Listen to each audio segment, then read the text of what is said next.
Hello, my name is Kevin Roman, and I decided to do my presentation on Rooney versus Tyson. What is legal duty? Legal duty is the duty of parties to do any acts of reasonable care that will foreseeably lead to harm to others. In the context of coaching, this involves the discharge of contractual obligations and the maintenance of athlete's welfare. So looking out for an athlete, right? Parties involved, and my where the plaintiff was Kevin Rooney or his and the defendant was Mike Tyson. And Mike Tyson's a professional boxer, and the Kevin Rooney was his coach. He's a boxing trainer. What happened? For context, Kevin Rooney served as Mike Tyson's trainer during the early stages of Tyson's career.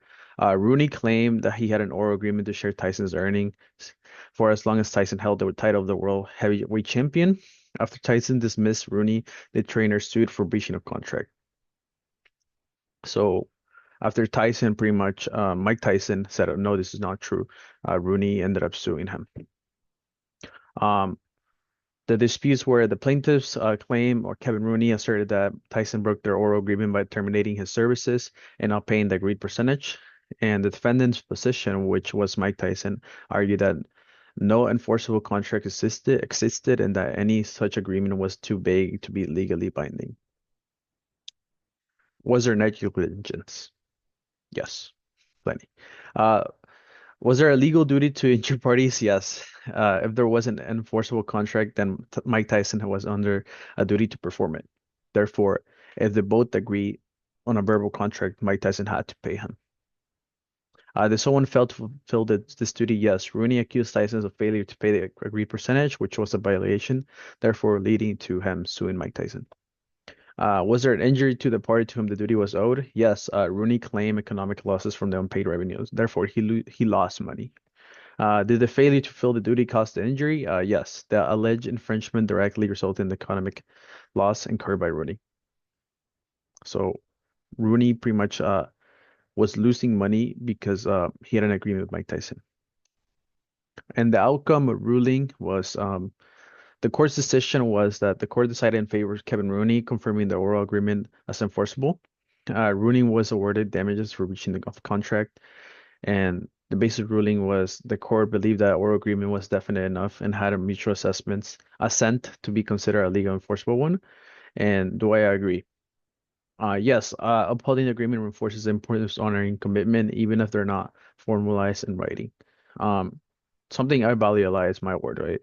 If I don't honor my word, then am I even honoring myself? Am I respecting myself enough, right? So, um, honoring your word, uh, is something I myself value a lot. So therefore, if Mike Tyson didn't honor it, then yes, Kevin Rooney definitely deserved to get his money that he was owed.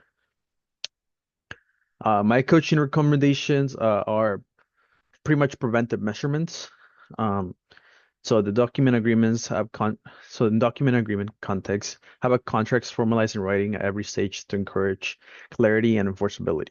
Therefore, have it in writing. Make sure not just on your word, make sure you also have it in writing to avoid any future problems. Uh, specific, specific, specific terms, uh, specified terms. Sorry, I can't speak. Specified terms. So clarify compensation terms. Make sure how much you're going to get paid, right? The duration for how long and termination terms clearly. So make sure you specify everything, right? Don't leave anything for a vague argument, right?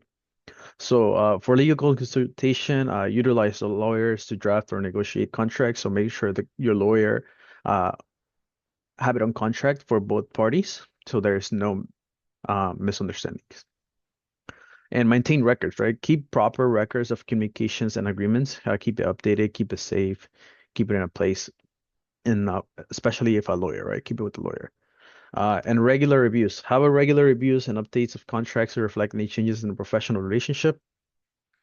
So have a constant communication, right? And for future avoidance, by implementing these measures, coaches can protect their interests and reduce the risk on contractual disputes.